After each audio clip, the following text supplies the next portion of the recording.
Agora, Elo, empreendedorismo na rede, com Douglas Martins, aqui na 316. Dicas de como superar os desafios de empreender em tempos de crise. Oi, Douglas, tá me ouvindo, querido? Bom dia, Welber, estou te ouvindo. Você me ouve bem? Agora sim, então agora sim, agora deu certo. Mas, Douglas, hoje a gente vai continuar aí o nosso bate-papo. Hoje o título, né, o tema que está aqui para gente, baseado, você vai usar lá Provérbios, capítulo 2, versículos de 1 a 11, né? Legal. Isso aí. E tá assim, trabalhe o caráter. Isso Mas, aí. assim, antes de tudo, aliás, não, vou deixar você fazer a introdução, mas na introdução, se você lembrar, eu queria que você me respondesse já uma coisa. Caráter não é coisa que você forma em casa, tudo e tal. Tem como trabalhar caráter profissional, meu irmão? Mas, por favor, Muito, faça a sua introdução e já depois você me responde isso daí. muito boa. Essa naturalmente é a pergunta base, né, que eu acho que Sim. vem junto com essa proposta. E a gente está acostumado a ver, nós vamos fazer aí a introdução, a gente está acostumado a ver na vida cotidiana alguém falando assim: ah, fulano é mau caráter. Uhum. Ou tal pessoa é bom caráter, né? Então a Sim. gente no cotidiano, na nossa linguagem popular, né, a gente costuma usar essa expressão. Uhum. E naturalmente, se eu consigo identificar se alguém é mau caráter e se alguém é bom caráter, é porque eu consigo ver coisas, evidenciar no comportamento coisas que mostram ou que dão esses sinais Uhum. de o caráter de alguém. Então, nós vamos aí ao longo da conversa trabalhar um pouco esse assunto e eu acho que sim, é possível influenciar o caráter. Obviamente, isso é uma decisão pessoal, mas nosso papel como liderança não pode ser de sentar e esperar as coisas acontecerem, é nosso papel gerar, né, uma influência. Então, vamos aproveitar esse texto de Provérbios, capítulo 2, versículo de 1 a 11, um texto muito precioso, para mim, pelo menos, imagino que para muita gente, e a gente vai, então, passar pelo conteúdo bíblico que a mim me ajuda a pensar que é possível influenciar o caráter das pessoas, né? E depois nós vamos aí para o conteúdo, e dentro do conteúdo nós trabalhamos, então, essa questão do como podemos fazer isso, né? Então, o texto de Provérbios, capítulo 2, começa dizendo assim: meu filho, se você aceitar as minhas palavras e guardar no seu coração os meus mandamentos, e eu quero, apesar do parágrafo continuar, eu quero parar um minuto aqui e chamar a atenção para algumas palavras importantes, né? Então, se aceitar e guardar. Então, tem aí duas palavras-chave. Se der ouvidos à sabedoria e inclinar o coração para o discernimento, se clamar por entendimento e por discernimento, olha, discernimento duas vezes, né?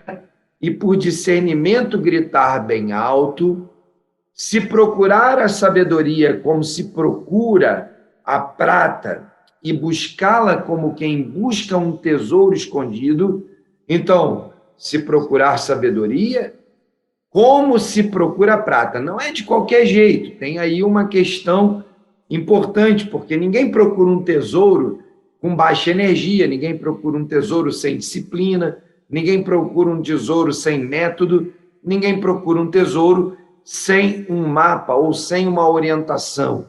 Então, tem aí algumas chaves nesse nosso começo de texto precioso, que ele continua então dizendo: se procurar como quem procura a prata e buscá-la como quem busca um tesouro escondido, então essa conexão do então do texto anterior com o que nós vamos ouvir agora na frente, ele nos dá a orientação, né, na nossa língua, de que para conseguir aquilo que vai vir descrito à frente, que é o alvo daquilo que eu busco, eu deveria ter feito aquelas coisas antes. Não dá para eu querer o que vem adiante sem ter feito aquelas coisas antes. Então, você entenderá. Então, a primeira coisa é razão. Você entenderá o que é temer ao Senhor e achará o conhecimento de Deus. Então, a primeira etapa, depois de fazer todas aquelas coisas que a gente ressaltou ali, no versículo 1 até o versículo 4, então você entenderá o temor do Senhor e achará o conhecimento de Deus. Temor do Senhor, que em outro texto também diz que é o princípio da sabedoria, e aqui ele diz que o temor do Senhor permitirá, entendendo o temor do Senhor, que já me deu como princípio sabedoria, me permitirá achar conhecimento. Opa! Então, o versículo 5 tem aí uma conexão importante. Após toda aquela jornada de comportamentos, atitudes, pensamentos, formas de agir, eu vou entender o temor. Entendendo o temor, a Bíblia garante que o temor é o princípio da sabedoria, e à medida que eu temo, que eu entendo o temor, desenvolvo sabedoria, eu encontro conhecimento. Versículo 6 continua dizendo: pois o Senhor é quem dá a sabedoria. Da sua boca procede o conhecimento e o discernimento. Então, o princípio da sabedoria é o temor do Senhor, ele me dá conhecimento. Então, o Senhor é quem dá a sabedoria, o temor, o conhecimento. É o Senhor quem me concede todas essas coisas. E, a partir do processo de conhecer ao Senhor, que é quem dá a sabedoria, eu vou encontrar conhecimento e discernimento, porque isso procede do Senhor. Ele reserva, versículo 7, a sensatez para o justo. Como um escudo protege quem anda com integridade. Pois guarda a vereda do justo e protege o caminho dos seus fiéis. Então, agora tem uma nova transição. Então, a gente está descobrindo que é no Senhor que a gente descobre todas essas coisas e é capacitado para todas elas. A gente também descobre que Ele é quem reserva, Ele é quem concede, Ele é quem disponibiliza, porque tem dentro de si, na sua própria característica, na sua própria constituição como Deus, detém sensatez para o juízo, para o justo, e também escudo, proteção para quem anda com integridade. Se eu quero, então, viver dessa forma, então eu preciso dessa capacidade inerente que está no Senhor e que precisa habitar dentro de mim, através do Espírito Santo, pois guarda a vereda do justo e protege o caminho dos seus fiéis. Então é Ele quem nos dá a condição e é Ele mesmo quem nos concede o livramento e a capacidade de prosseguir. Então, aí o versículo 9 traz um então de novo.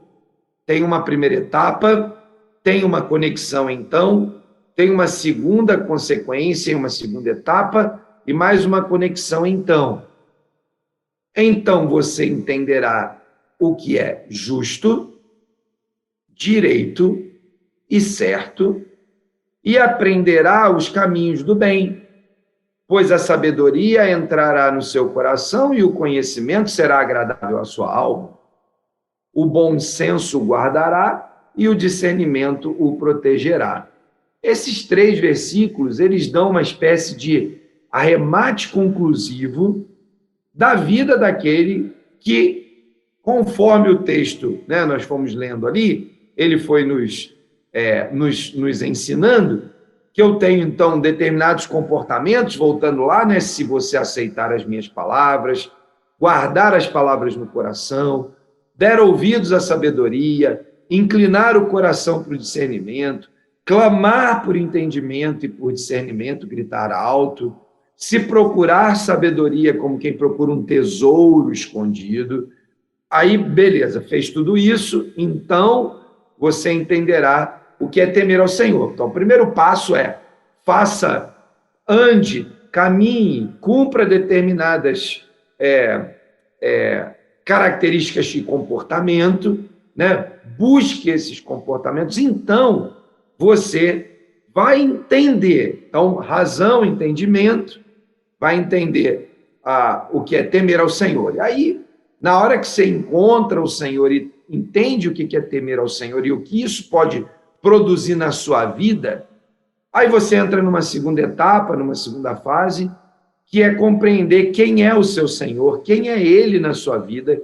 Ele é capaz de dar sabedoria, Ele é capaz de dar sensatez, Ele é capaz de proteger, Ele é capaz de nos guardar a nossa vereda, a nossa caminhada, Ele é capaz de proteger o nosso caminho. Então, na medida que eu entendo isso, pratico, percebo, o Senhor está operando na minha vida, Ele vai para um novo então. Então, depois disso tudo, você vai entender o que é justo, direito e certo. O que acontece, a consequência é que você se encontrou com Deus, e ao se encontrar com o próprio Deus, Ele está se revelando na sua essência, e você então consegue entender o que é justo, direito e certo. E, com isso, vai aprender a andar nos caminhos do bem. A sabedoria, que é a essência de Deus, entrará no coração, vai gerar conhecimento, vai gerar um ambiente, uma condição agradável à alma, e aí ele termina esse pedaço do texto dizendo, olha, o bom senso, algo que vem de quem tem equilíbrio no Senhor, vai te guardar, e esse discernimento que você desenvolveu vai te proteger. Então, quando eu olho para esse texto, eu observo a forma como como Salomão ele constrói o seu processo de sabedoria, de entendimento. Eu compreendo com clareza que, apesar de mim, apesar da minha limitação, apesar da minha dificuldade, apesar de, eventualmente, eu ter vivido algum momento, por um período, ao longo de uma história, com dificuldades no meu caráter, ou agindo de forma equivocada, ou tomando comportamentos inadequados, é possível que o meu processo de busca encontre aquele que é capaz de transformar, porque à medida que eu entendo o conhecimento e o temor, eu posso transformar os meus comportamentos, as minhas atitudes, eu posso controlar a minha personalidade, de modo que sozinho, sem o poder de Deus, sem o Espírito Santo agindo na nossa vida, é impossível a gente ver mudanças no nosso caráter, é impossível a gente observar melhorias significativas, ao passo que, à medida que eu abro espaço para que o Senhor haja na minha vida, o Espírito Santo transforme a minha vida, a consequência disso é que o meu caráter vai sendo modelado à imagem de Cristo, meu caráter vai se assemelhando no processo da minha jornada de crescimento e conhecimento da palavra, eu vou me aproximando de Jesus, eu vou sendo imitador de Jesus, assim como Paulo recomenda que a gente seja imitador dele como ele é de Cristo. Ou seja, imitando Paulo como ele imitava a Cristo, eu estou imitando a Cristo. Então, à medida que eu me pareço mais com Cristo, naturalmente, eu vou moldando e transformando o meu caráter.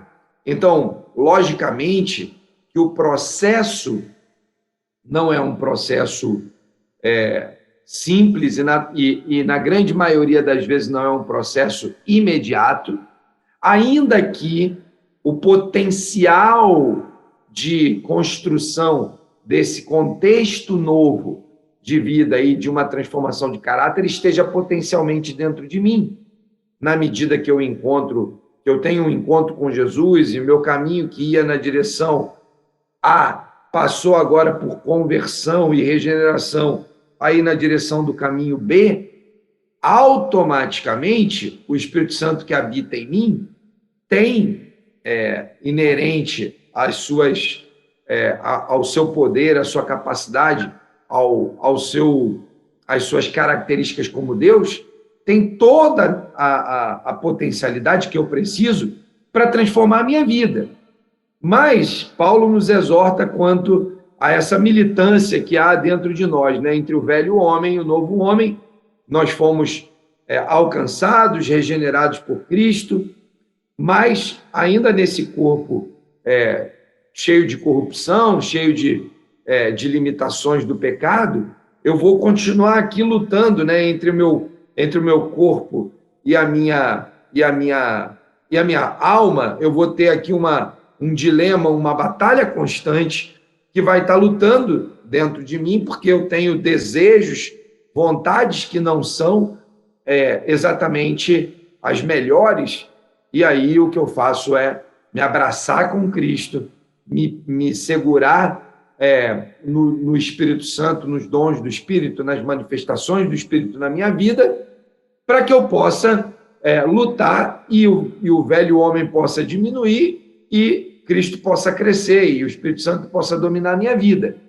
Então, nesse processo que a gente passa e que nós, como líderes nos nossos negócios, podemos efetivamente ajudar as pessoas a experimentarem esse encontro com Jesus.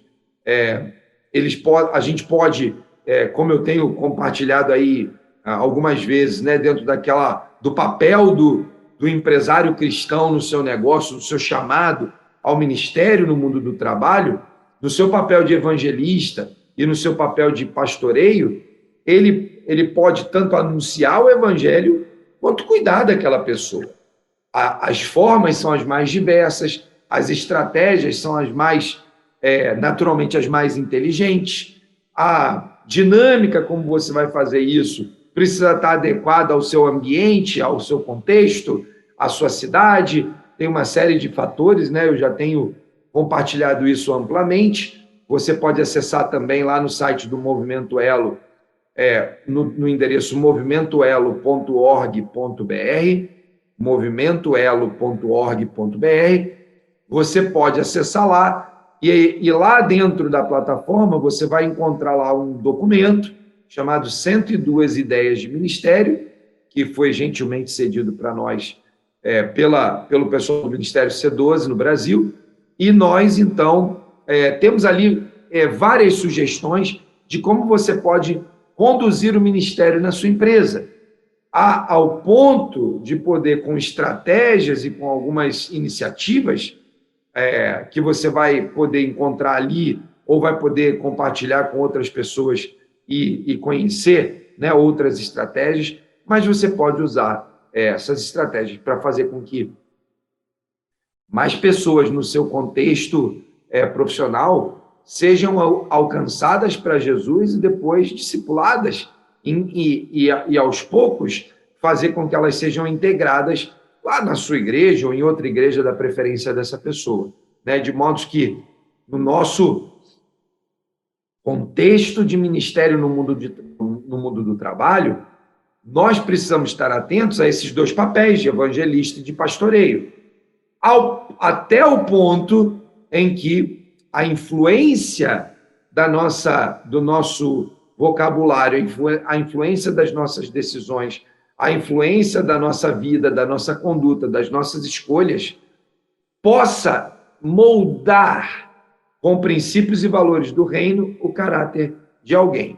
E eu, indo aqui para a conclusão dessa nossa introdução, eu quero lembrar que hoje em dia, os psicólogos, né, o pessoal da área terapêutica, define caráter como um conjunto de características que, sendo boas ou más, né, não estamos discutindo aqui se o caráter é bom ou é mau. Lembra, no começo a gente falou, conheço uma pessoa que é bom caráter e conheço uma pessoa que é mau caráter. Sendo boa ou má, distingue uma pessoa de outra pela sua índole, pelo seu temperamento, pela sua personalidade, pelo comportamento. Então, quando eu olho para índole, temperamento, personalidade, comportamento, eu vejo claramente áreas da vida humana que, dependendo dos insights, dependendo da influência, a rede 2, no caso, que é do condomínio. Dependendo daquilo que eu produza sobre a vida dessa pessoa, naturalmente, o que vai acontecer é que aquela pessoa pode ser transformada no seu contexto, pode ser transformada na sua vida, pode ser transformada na forma como ela conduz a sua dinâmica de vida. Então, é possível influenciar a índole de alguém? Alguém que roubava, que tem a ver com o comportamento, é a sua índole, a sua inclinação àquilo que é errado. Alguém que pecava. O que a Bíblia diz? Aquele que roubava, não roube mais. Aquele que mentia, não minta mais. De modo que eu posso atuar com a palavra de Deus e com as influências do reino para atuar na índole. O temperamento. A Bíblia diz que eu posso exercer domínio próprio sobre a minha vida. Então, quando alguém me diz, não, eu sou colérico, por isso que eu estouro mesmo, eu olho e penso, né? Se essa pessoa teve um encontro com Jesus e ela fala isso com tanta naturalidade, é porque tem algum fruto do Espírito que não está atuando na vida dela. Agora, se eu tenho um colaborador no meu time que ele é cristão e ele tem um temperamento descontrolado, o que eu devo fazer como líder? Eu devo ajudá-lo a perceber que aquilo ali não é algo que agrada a Deus, é contrário àquilo que a Bíblia ensina. E aí, naturalmente, aquela pessoa tem a oportunidade de se encontrar com aquele problema e atuar na correção dele, permitindo que o fruto do Espírito possa operar na sua vida. Agora, ela não teve um encontro com Jesus, ela não tem o fruto do Espírito. Então, eu posso, através do meu testemunho, através da minha vida, através do ambiente, construir pontes para que essa pessoa possa encontrar comportamentos novos na sua vida que reflitam a característica ou os princípios e valores do reino. Então, na minha empresa, se eu tenho lá duas pessoas que estão lá se conflitando, porque alguém é mais sanguíneo, alguém é mais colérico, ok, chame essas pessoas, converse com elas, evidencie os valores da sua empresa e conte para eles, testemunhe para eles como você faz para vencer esse tipo de dominação do seu caráter, daquilo que você pensa do seu temperamento, e dê para ele testemunho de como você tem usado o Espírito Santo ou como o Espírito Santo tem atuado na sua vida para que você possa vencer aquele problema de temperamento. E assim, por isso, nós cremos que uma empresa que cuida do caráter das pessoas pode obter um melhor resultado do que aquela que acha que isso é um problema de cada pessoa, cada um por si. Né? A gente tem um ditado muito ruim no Brasil que diz cada um por si, Deus por todos.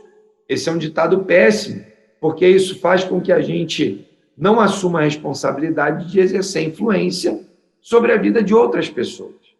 E nós, como cristãos, fomos chamados a influenciar, de modo que, se envolver com o seu time, pode mudar o comportamento, pode refletir no temperamento e em outras áreas da vida daquelas pessoas que naturalmente afetarão o caráter dessa pessoa.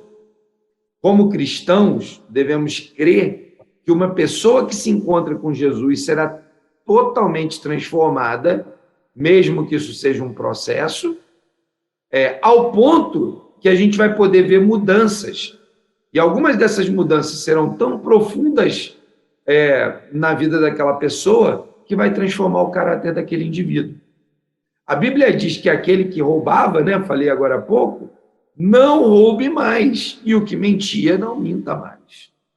Então, é importante a gente ter claro na nossa mente que a palavra de Deus é dinamite, ela é o poder de Deus para quebrar fortalezas, para destruir armadilhas, para nos livrar dos ataques do inimigo, mas ela precisa ser utilizada por mim, seja na minha própria vida ou seja na vida do outro, a fim de ajudá-lo a compreender melhor como ele lida com aquilo. Então, se você liderar o seu time e apresentar o caráter de Cristo para eles, eles então poderão ser transformados à imagem de Cristo e passarem pela experiência de ter uma transformação parcial ou completa do seu caráter. De modo que, meu amigo Elber, eu realmente acredito que, através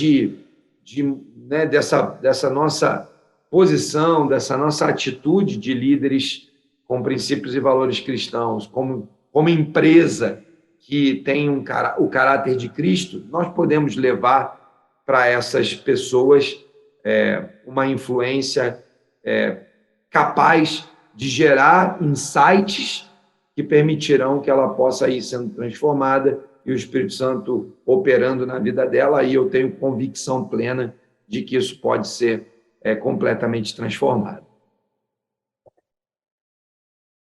Muito bem, agora são 10 horas e 41 minutos em Brasília, 10h41. Você sabe, para você que está chegando agora aqui, ó, toda terça-feira nós temos esse bate-papo com o nosso querido Dongley Martins, diretamente lá de Curitiba, é o nosso empreendedorismo conectado, né? Então, como você já percebeu aqui, são muitos aprendizados, né, que a gente tem toda terça-feira aqui com o nosso querido Dongley Martins. Então, para você que está ligado com a gente, você pode também, claro, você pode participar aqui da nossa programação. Se você quiser fazer uma pergunta para o Dongley, ele está aqui pronto para te responder também. Mas, enquanto isso, enquanto você envia a sua pergunta, para enviar a pergunta aqui para o nosso WhatsApp, tá? É o 11 9 3003 0316. 11 9 3003 0316.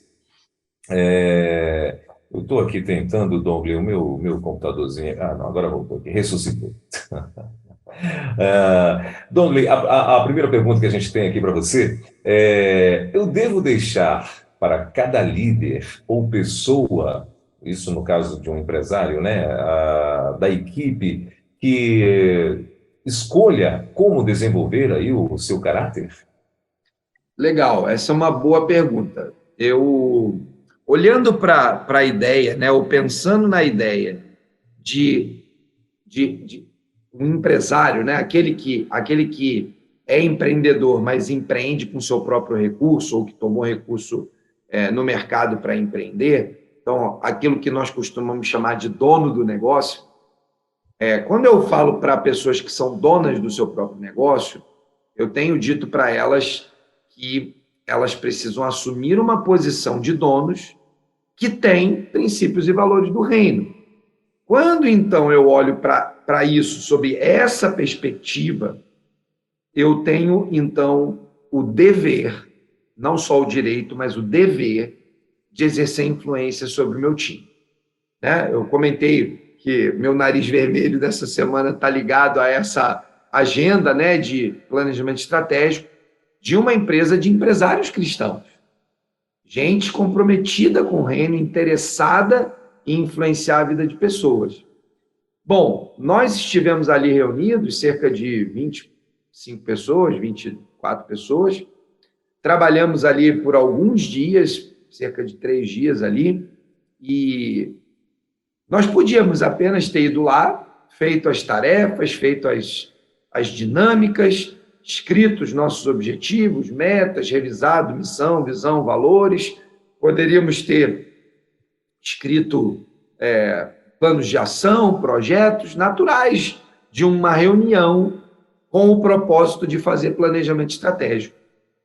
Mas, como esses empresários são intencionais no seu comportamento e na liderança da sua equipe, nós organizamos algumas coisas dentro da jornada desses dias que influenciasse ou que impactasse, que demonstrasse aquele comportamento e o caráter cristão daquela empresa.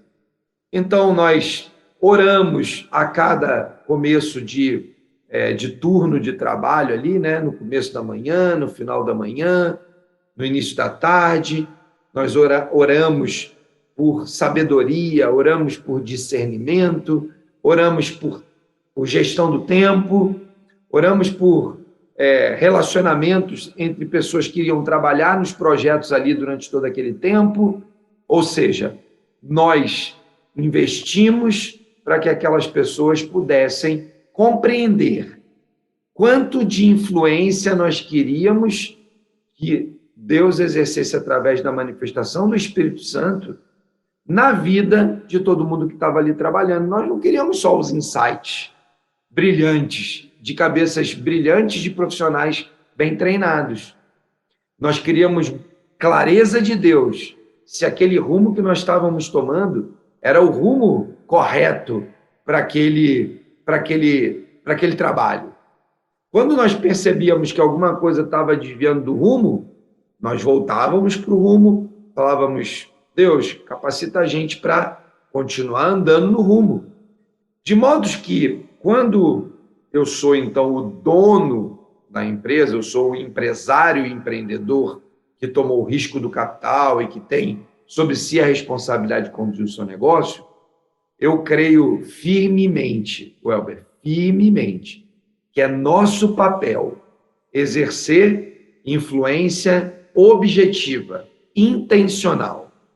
Agora, se eu sou o executivo de uma organização que lidero pessoas, mas eu sou até um empreendedor, mas não sou o dono do negócio, é óbvio que eu preciso ser cauteloso e cuidadoso na forma como que eu interajo nesse processo de influenciar, de modos que isso não gere ou não acabe gerando um desconforto entre aquele profissional, aquele executivo e a sua liderança maior ou a organização que contratou ele para estar ali.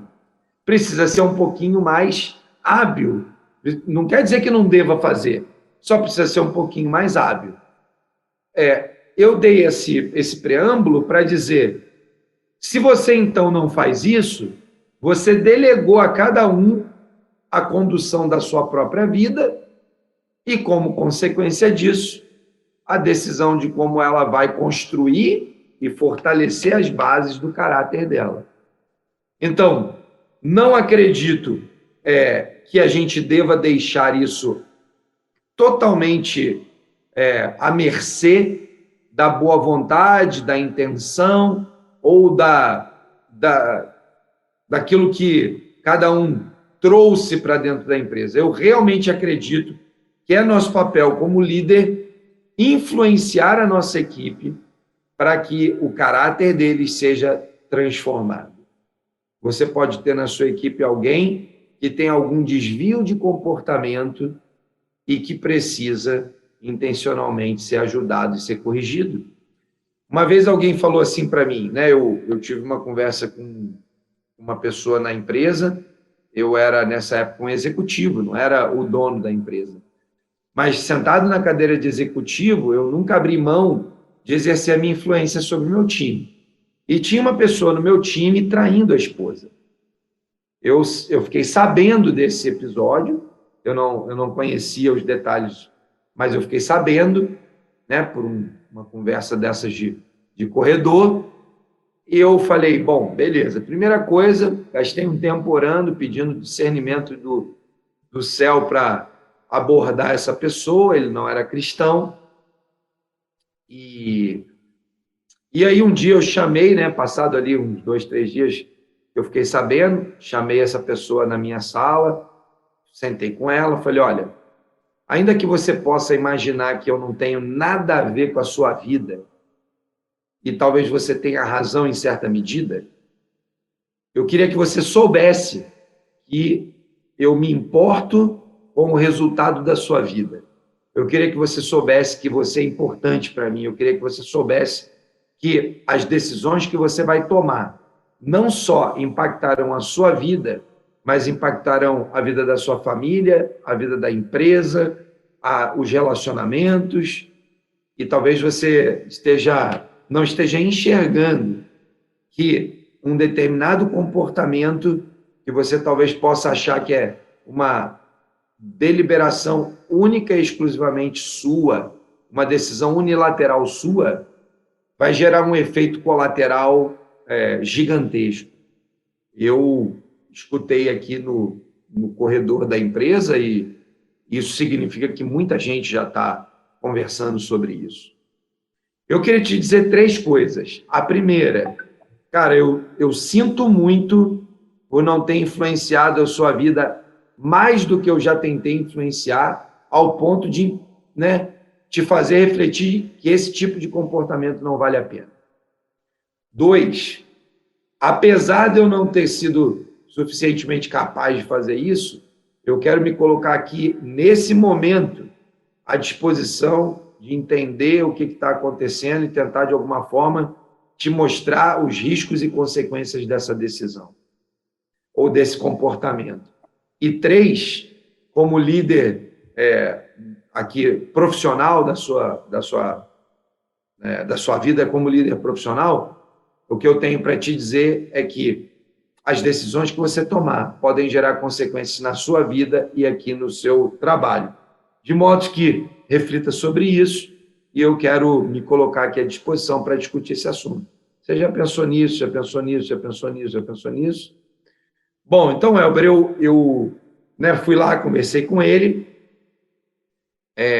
Ele, graças a Deus, ele aceitou, né, a nossa a conversa, ao contrário do que alguns poderiam imaginar. Ele não reagiu do tipo, o que você tem a ver com isso, né? Não se meta na minha vida.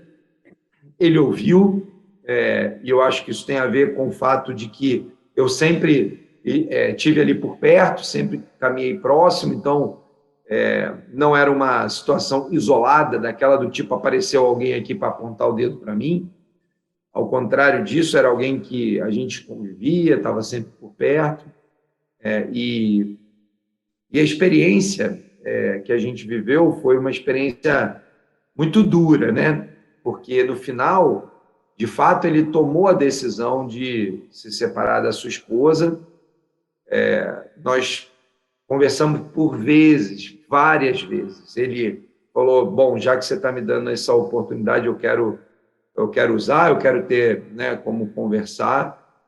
E apesar de todas as vezes que nós conversamos, eu ter afirmado para ele claramente, você sabe que qual é a minha opinião, e a minha opinião é contrária a essa decisão. Eu acho que você deve investir mais tempo no seu casamento, com a sua esposa, você deve procurar ajuda terapêutica.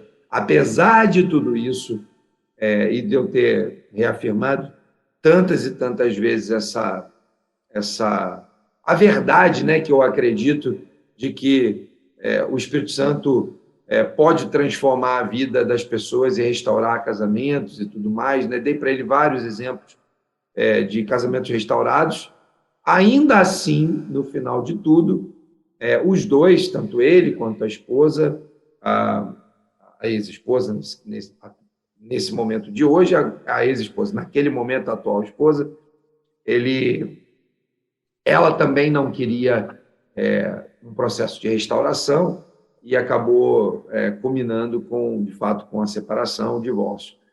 Mas o meu papel como líder não foi negligenciado, né? Eu não deixei de conversar com ele, mesmo sabendo que a conclusão poderia ser essa.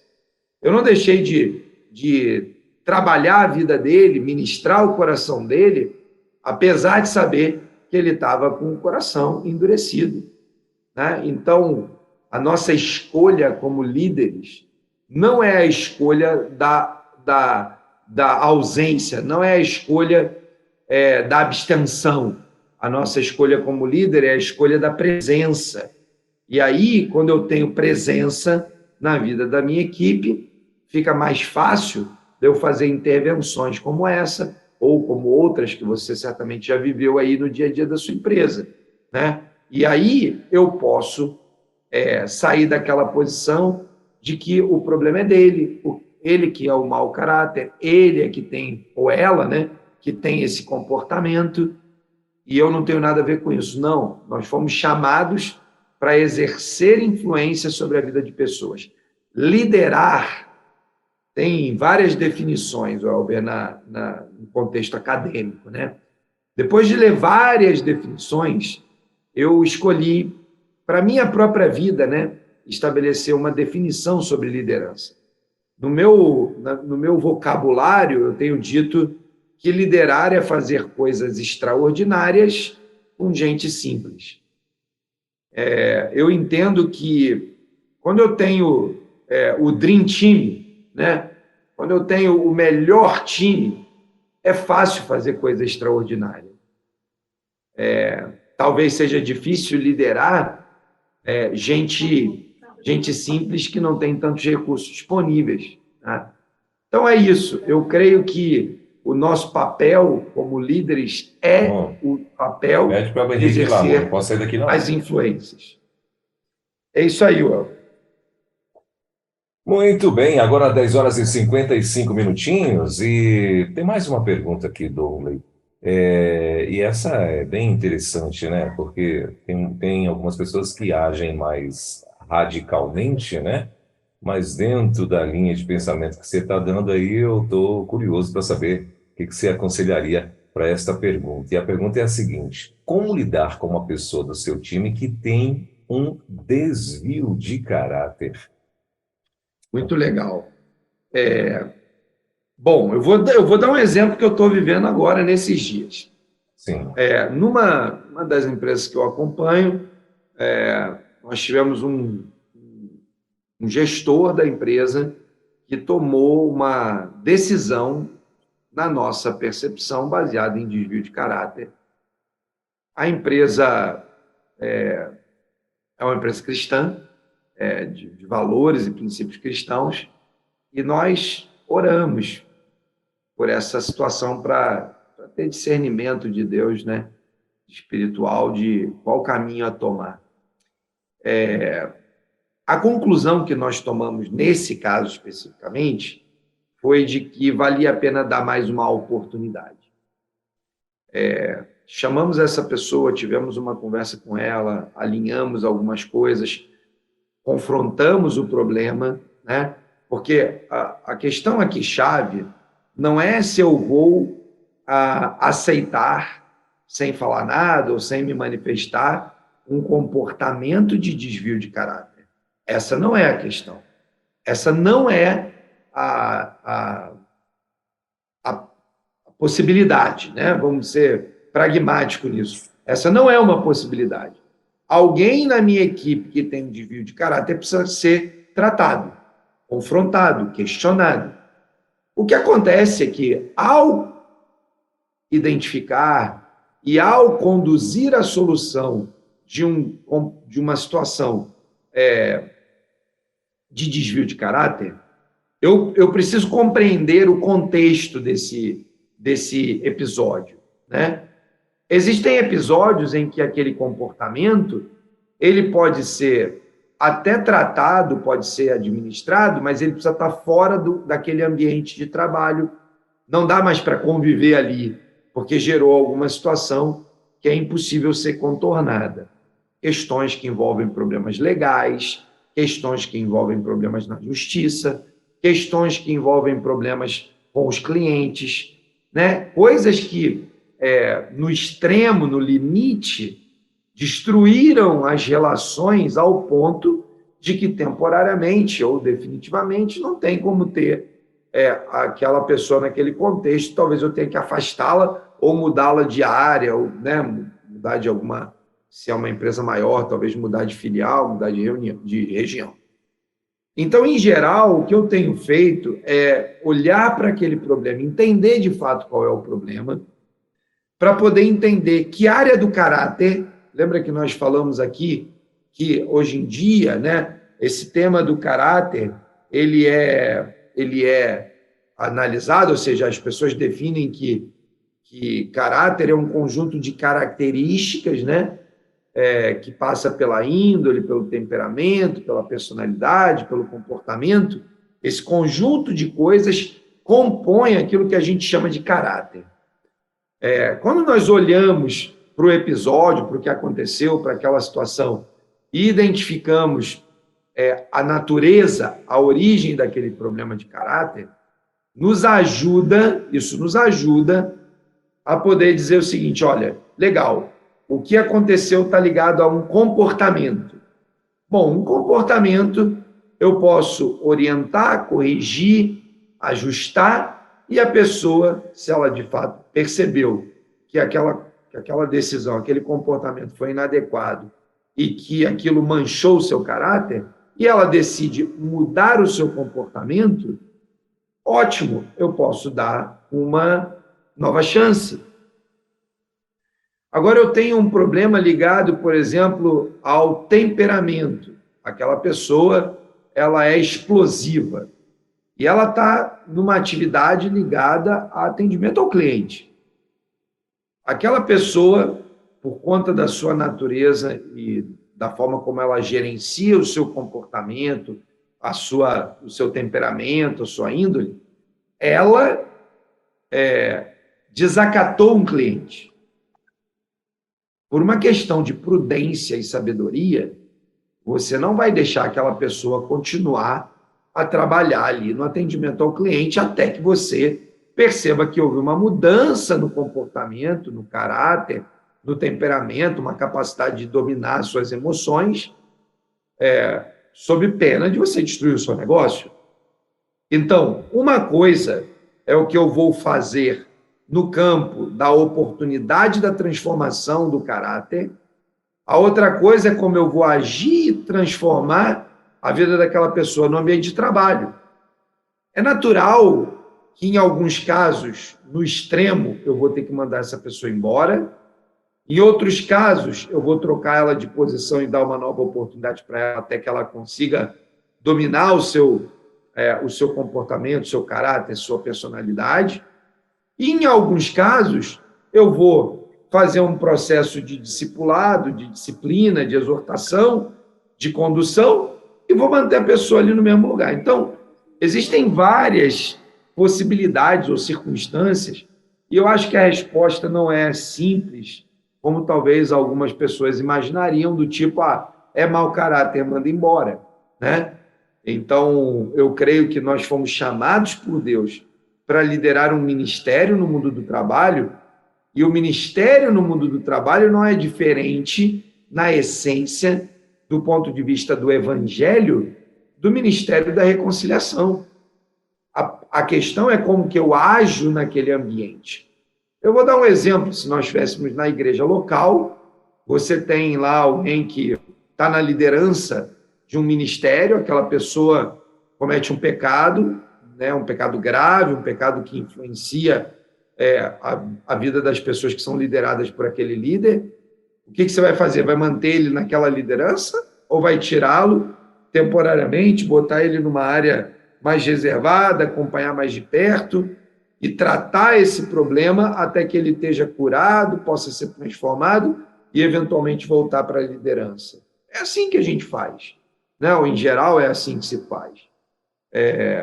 De modo que eu não vejo diferença do ponto de vista do comportamento e do tratamento que a palavra de Deus nos ensina e que nós devemos aplicar lá no mundo do trabalho. Eu sei que muitos empresários, né, inclusive amigos, não têm essa prática ou não têm a capacidade emocional de lidar com isso.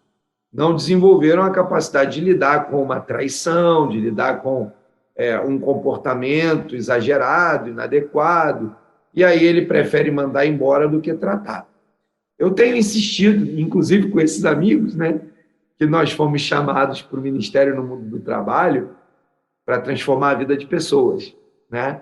O ministério no mundo do trabalho, ele tem como finalidade número 1 cumprir a grande comissão, transformar a vida das pessoas e integrá-las na igreja local. Essa é a função que nós recebemos, esse é o chamado que nós recebemos quando nós exercemos nosso ministério no mundo do trabalho. É muito importante a gente ter essa clareza. Nós fomos chamados para o ministério da reconciliação. E se é para o ministério da reconciliação, lá no mundo do trabalho, não tem mais ou menos risco do que lá na igreja local. processo de lidar com pessoas expõe a gente aos mesmos riscos. A diferença talvez seja a forma como eu vou conduzir uma solução nesse ambiente ou naquele ambiente. De modo que, olhando, Welber, para esse cenário, eu diria assim, eu sei que não é uma decisão simples, né? É você enfrentar alguém e trabalhar intencionalmente para recuperar a vida de alguém que teve um desvio de caráter. E aí eu vou extrapolar aqui um pouquinho, usando, né, o nosso Ministério da Prisional Carcerária da Junta de Missões, né? Nós temos um ministério incrível nos presídios do Brasil.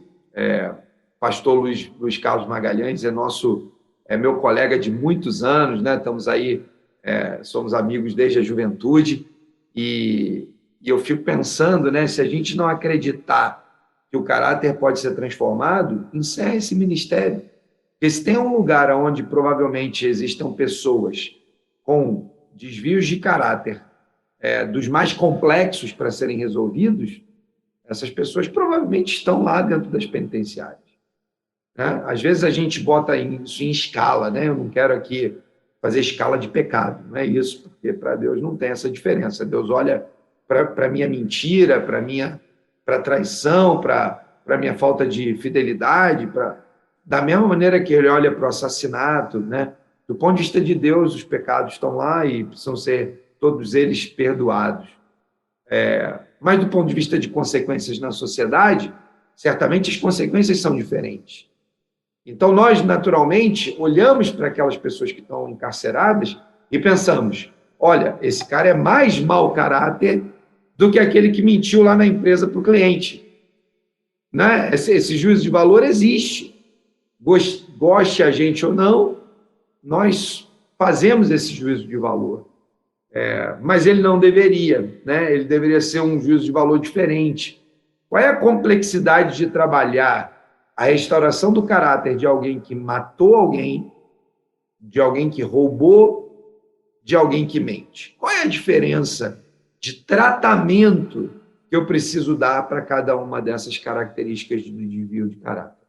Quando nós entendemos isso, nos focamos em entender a origem do desvio do caráter, pode ser que eu fique mais animado, mais motivado, então, a trabalhar e influenciar a vida das pessoas.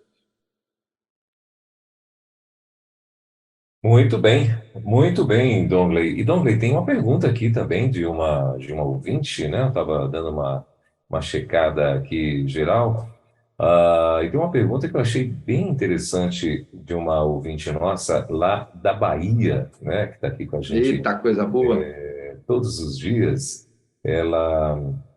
Estou tentando achar aqui a cidade dela. Lá, Camaçari. Conhece? Opa, claro!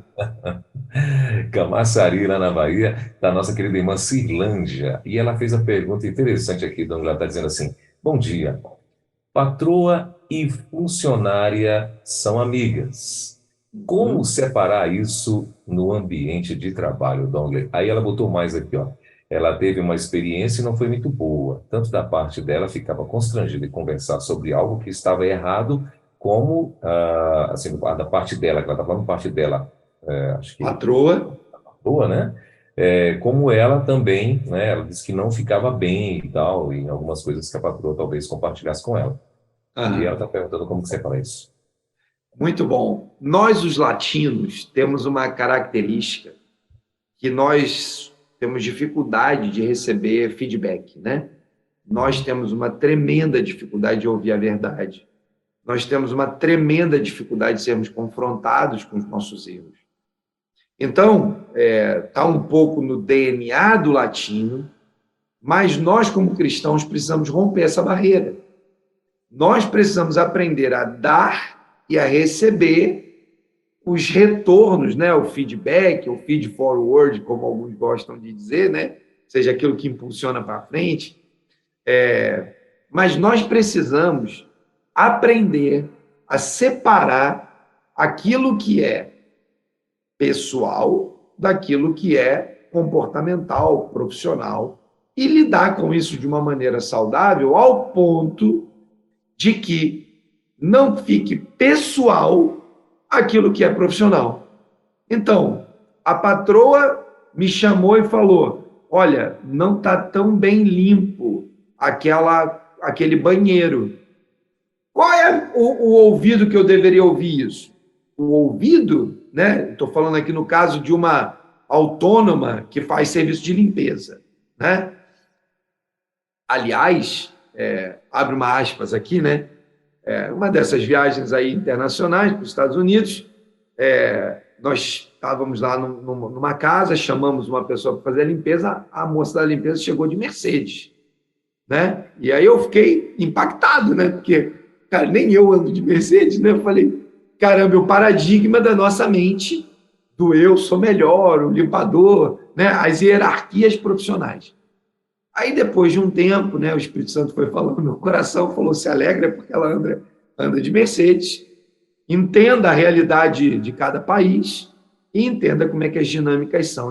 Cara, foi muito engraçado. Daí, depois, conversando com a moça, né, ela falou, olha, eu trabalho, às vezes, 3 períodos no mesmo dia, né? Às vezes eu trabalho de segunda a sábado, né? Só para abrir uma aspas, porque no nosso contexto latino, a gente tem, por definição, alguns princípios. Por exemplo, no caso da pessoa que nos auxilia na nossa casa com a limpeza, com a arrumação, a gente pensa, essa pessoa é uma pessoa mais frágil, é uma pessoa menos alguma coisa. E lá na cabeça daquela empresária do ramo da limpeza, lá nos Estados Unidos, a cabeça dela era, olha, eu preciso ser tão boa naquilo que eu faço que me permita ganhar dinheiro para andar de Mercedes, né? Então, assim, paradigmas da nossa cultura. E eu estou trazendo isso para dizer que, às vezes, por causa desses paradigmas, nós não conseguimos ouvir uma crítica porque achamos que aquilo é pessoal. Então, se alguém fala, olha, aquele banheiro não está bem limpo, aquele serviço não está bem feito, o padrão de qualidade precisa ser maior, você precisa tomar esse tipo de cuidado, nós nos ofendemos pessoalmente. Ao invés de olhar e falar, não, entendi. Entendi. O senhor prefere que esse serviço seja feito dessa forma? E automaticamente assimilar aquele retorno, aquele feedback, e no próximo serviço executar ele melhor. Qual é a nossa tendência, latinos? Está se metendo na minha vida, está falando de mim? Aí no próximo, em vez dele fazer melhor, ele faz pior. Tipo, só para provocar, né? Então, eu penso que nós precisamos, de fato, olhar para nós mesmos e fazermos uma autocrítica. Quanto eu estou disposto a melhorar a partir de uma relação de feedback? E 2, para terminar essa pergunta, Welber, cara, a relação empregatícia, a relação profissional, ela nunca deve ser confundida com a relação de amizade. Eu ouvi uma vez, muito no passado, eu ouvi uma frase que dizia o seguinte: se você vai contratar alguém que você não pode mandar embora, não contrate. Parece interessante, né? Se você não pode contratar alguém, se você vai contratar alguém que você não pode mandar embora, não contrate. Ou seja, se proteja. Se você é dessas pessoas que se sente milindrada, se alguém do seu relacionamento vai te mandar embora, não trabalhe para um amigo. Se você tem dificuldade de dizer para alguém que é do seu ciclo de relacionamento que você não gostou do serviço, não contrate um amigo. Aqui na nossa casa, eu tenho um quintal grande, um espaço grande, eu tenho um amigo lá da igreja, que ele é marido de aluguel, né? Que não sei se em toda a região do Brasil o pessoal entende essa linguagem, então eu vou explicar, para não achar que eu estou aqui falando de alguma coisa que não é assim. No Sul, pelo menos. Aqui em Brasília também é assim, Douglas. Também, o pessoal chama de marido de aluguel, aquele cara que vai na casa prestar um serviço e tal, para fazer um conserto e tal. esse amigo, então, faz isso. E eu tenho um acordo com ele desde a primeira vez que eu chamei ele aqui. Né? O nosso acordo é o seguinte, cara, nossa amizade não tem nada a ver com a nossa relação de negócio. Por causa da nossa amizade, eu vou te dar essa prioridade. Mas se você não prestar o serviço adequadamente, você vai refazer. E eu não vou pagar. Se você fizer o serviço diferente daquilo que a gente combinou, administre aí como é que você vai resolver esse problema. A nossa amizade não pode ser penalizada por causa disso. E ele presta serviço aqui na nossa casa há muitos anos, né? E a amizade é a mesma.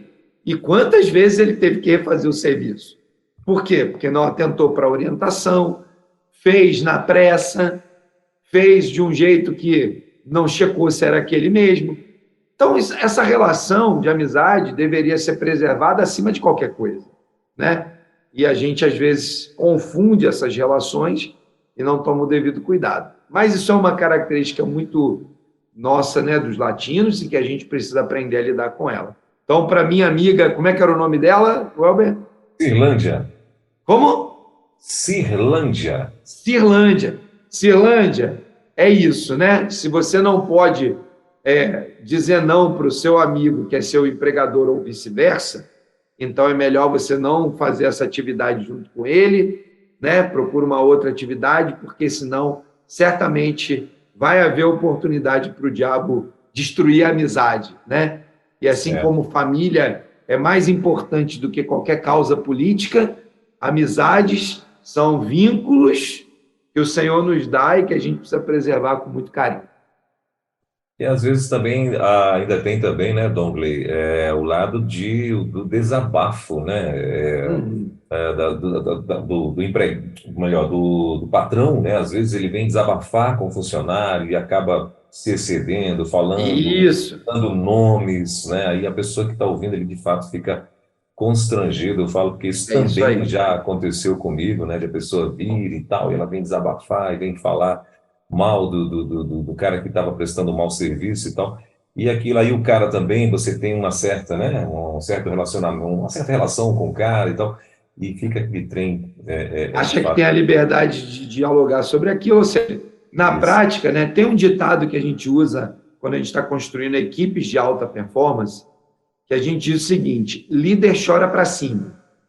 Né? Ou seja, você não vai para baixo na sua equipe chorar um problema, vai chorar para cima. Né? Se você quer ter uma equipe de alta performance, seu liderado precisa olhar para você e falar: pô, legal, esse cara ele tem compostura, né? Ele preserva a empresa. Então, a gente brinca sempre isso. Para estar formando times de alta performance, a primeira recomendação que a gente dá é: cara, se você tem um problema, chore para cima, não chora para o lado nem para baixo. É isso. E, às vezes, na relação de amizade, se esquece da relação profissional e acaba gerando esse tipo de coisa. E sabe o que às vezes acontece, Welber? Por exemplo, aquela pessoa que está ouvindo, às vezes, não tem a maturidade, apesar de ter a amizade, não tem a maturidade para ouvir e fazer discernimento sobre aquele tema. Só que, como ele é amigo, ele se sente na responsabilidade de dar um conselho. E aí, o que acaba acontecendo? Ele ouve algo que não devia ouvir, não tem maturidade para tratar o assunto, dá um conselho que não tem nada a ver com aquilo, e aquilo acaba se tornando um problema ainda maior na organização. Né? E aí, os problemas se avolumam. Além disso, vira aquela história do protegido da empresa, né? Aquela pessoa que você não pode... A pessoa começa a ser isolada do grupo, que ninguém vai falar nada na frente dele, né? E aí tem uma série de desdobramentos muito ruins. Faz parte da panelinha, né? Que o pessoal fala. Então, esse aí é protegido do patrão, né? Isso. E aí ainda fica pior quando, né, o patrão, ele de fato privilegia aquela pessoa, né? Dá uma promoção sem ser talvez tão justa, faz com que aquela pessoa tenha algum benefício adicional diferente daqueles outros. Então, assim, esse é o tipo de lugar que a gente precisa ter muito cuidado de parte a parte. Tanto o patrão quanto o empregado precisam ter esse zelo para preservar a amizade deles e, ao mesmo tempo, permitir que as relações profissionais sejam construídas da forma profissional que deve ser, né? Muito bem.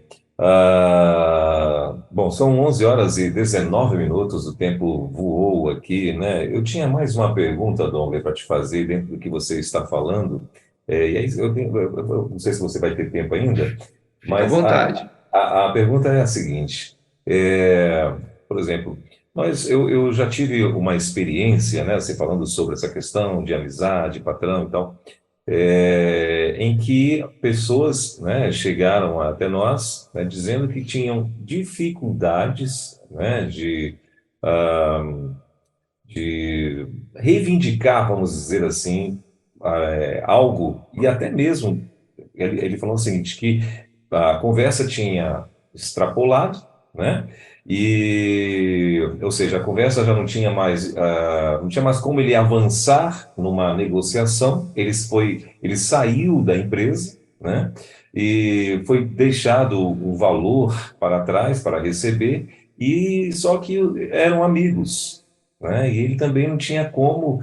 Ele falou, cara, eu não tenho coragem de colocá-lo na justiça. E também já falei para ele para pagar e tal, e também não quero perder minha amizade. Olha, outro Aham. perigo, né? O cara saiu, tinha um relação, estava dentro da empresa, saiu, o outro não pagou, né, e tal, e eram muito amigos. Ele não teve como reivindicar, né? E nesse caso, o que você aconselharia, Dom Luiz? Muito legal. Agora, acho que essa é uma pergunta muito, muito interessante, porque ela mexe em várias dimensões da nossa vida, né? Então, Sim, primeiro, é importante a gente entender que a relação contratual de trabalho, ela tem regras a serem cumpridas. Seja amigo ou não seja amigo. A relação contratual de trabalho tem regras a serem cumpridas. Quando alguém descumpre uma regra legal, o foro legal para ser resolvido esse problema é na justiça. Mas a Bíblia sugere que um irmão não leve o outro irmão nos tribunais, ainda tem isso, né? né? Cristãos. Exatamente. Então, quando você tem dois irmãos, a Bíblia sugere que você não leve o outro irmão ao tribunal. Bom, então vamos pensar como é que a gente sai dessa armadilha, porque tem uma relação contratual legítima, tem uma dívida que precisa ser honrada, o ambiente correto para resolver esse problema é o ambiente jurídico, mas a Bíblia recomenda que eu não leve o irmão ao tribunal. Bom, diante desse cenário, existem alguns caminhos que a gente deveria trilhar. Paulo, escrevendo aos Romanos, lá no capítulo 12, finalzinho do capítulo, ele diz, olha, no que depende de vós, tem de paz com todos. Usando esse princípio e usando a ideia, eu vou tentar fazer um paralelismo com a questão do pecado, né? A Bíblia fala lá em Mateus, sobre como que eu devo tratar aquele irmão que está em pecado, né? E se pecado é errar o alvo, né? A definição de pecado é errar o alvo, aquele irmão que tinha que pagar para o outro, na empresa, um valor, e o valor é legítimo, e ele não pagou, aquele irmão cometeu pecado. Porque ele errou o alvo, ele tinha que ter cumprido o seu compromisso. Bom, a Bíblia diz que quando alguém comete pecado, o primeiro passo é alguém que está próximo ir lá e conversar com essa pessoa e falar com ela sobre aquele pecado, sobre aquele erro, sobre aquele alvo errado, e dizer para ela o que ela deve fazer para consertar aquilo ali. Lá em Mateus, a Bíblia diz que se ele fizer isso, aquele irmão reconhecer e corrigir a sua vida, corrigir aquele erro, ele ganhou o seu irmão e acabou ali. Mas a Bíblia continua dizendo, se por acaso ele não aceitar, você convida alguém que é, digamos, do ciclo de relacionamento e volta lá e vai conversar com aquele irmão. E caso ele aceite aquela correção, aquela orientação, aquela exortação, vocês ganharam o seu irmão. Não é assim? E o texto continua progressivamente. Ele fala, olha, leve mais testemunhas para uma nova conversa. Depois ele diz, Se não conseguiu resolver, leve para a igreja. Ou seja, para um grupo maior de pessoas que tem autoridade sobre a vida daquela pessoa, daquele grupo de pessoas naquela área. E caso não tenha jeito, o texto bíblico diz que aquela pessoa deve ser afastada da comunhão. Ok? Bom, como é que eu faço um paralelismo nisso com esse cenário no mundo do trabalho? Na minha cabeça, no meu jeito de olhar e de interpretar a vida real, né, com base nos princípios da palavra de Deus. Eu tentaria ter uma conversa com esse irmão e falar, olha, isso aí é devido, por que você não quer me pagar? Por que você acha que não tem que pagar? Né? Discute, conversa, olha, eu estou passando por dificuldade, eu não tenho como pagar agora, eu vou pagar depois, ok, vamos combinar aqui, diz como é que você vai pagar. Não, eu não vou pagar, não interessa, se você quiser, vai na justiça procurar os seus direitos. Percebe? Caminhos diferentes? Ainda assim, nesse caminho de vai na justiça, você deveria procurar um irmão que é amigo dos dois, que possa mediar essa conversa e dizer, cara, estou com essa dificuldade, que tal se você pudesse me ajudar lá? Volta e tenta conversar. Se aquele irmão que devia falar, olha, não tenho nada a ver com isso, você acha que esse é seu direito, então vai na justiça. Ainda assim, ele deveria procurar mais uma tentativa, mais alguém que pudesse influenciar e tentar resolver o problema. Agora, no limite, chegou no ponto em que aquilo é devido, juridicamente está correto, né? E aquele irmão se recusa a cumprir aquilo que é o combinado e foi contratado, qual é o foro que lá no pecado, no texto de Mateus, ele fala para levar? Lá na assembleia da igreja. No mundo do trabalho, qual é a assembleia que eu tenho para levar? É o mundo jurídico. Então, se eu tenho um contrato que diz que deve pagar isso e aquela pessoa não paga, até por uma questão de justiça, eu tentei. A última instância está baseada em 2 princípios. Eu acho que é aqui que a gente, né, vai chegar no final da linha. Um princípio é você olhar e falar, deixa isso para lá, deposita isso aí no altar de Deus, né? E fala, ok, eu vou abrir mão disso, deixa isso para lá, isso é um problema dele com Deus. O outro caminho, que, na minha opinião, não tem nada de errado,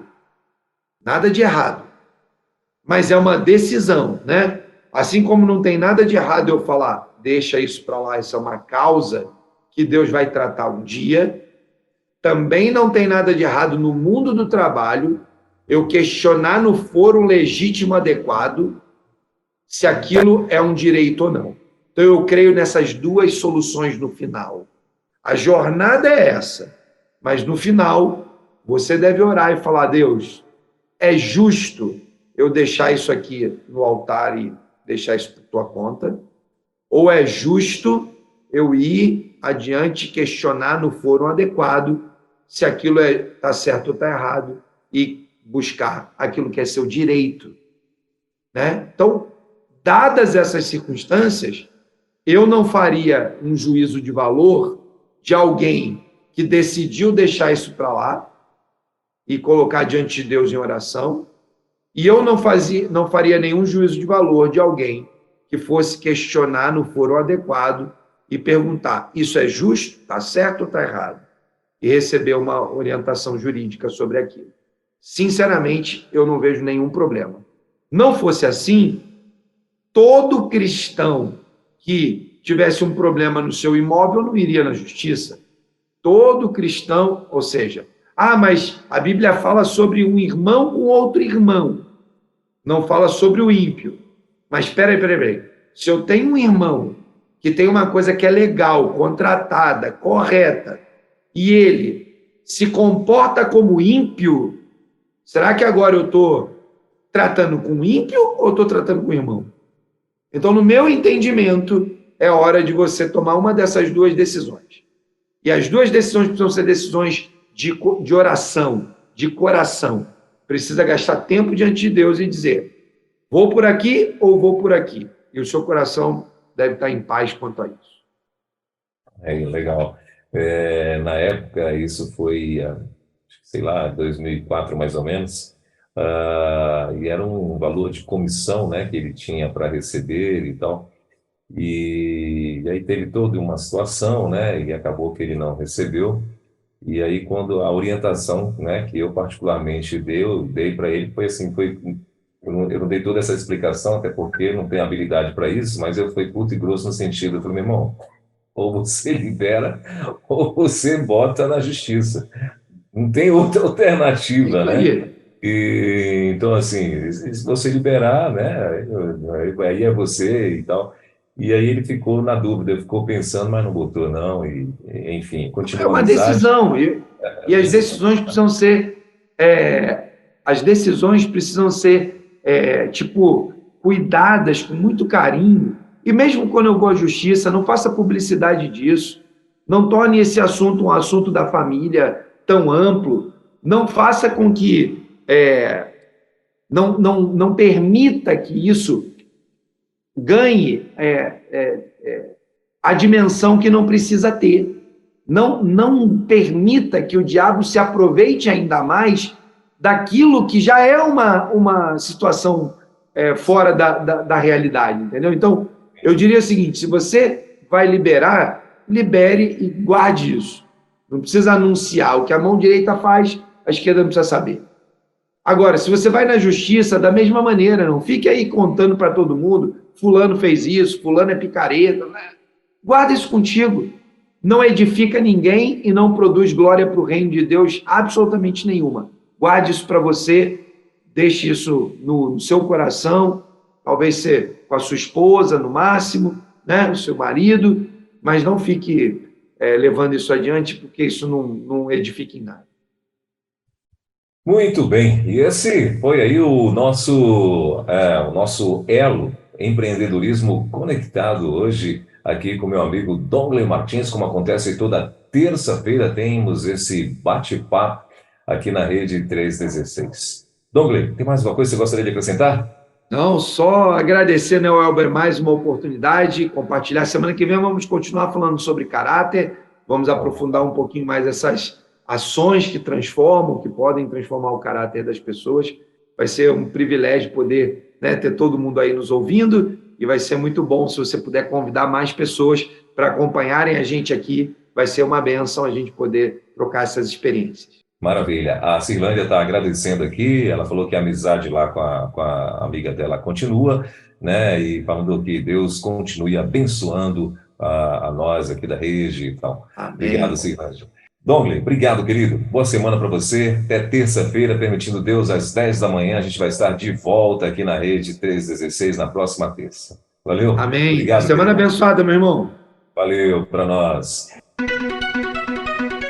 Elo, empreendedorismo na rede, com Dongley Martins. Baixe agora os podcasts em nossa plataforma rede316.com.br. Dicas de como superar os desafios de empreender em tempos de crise.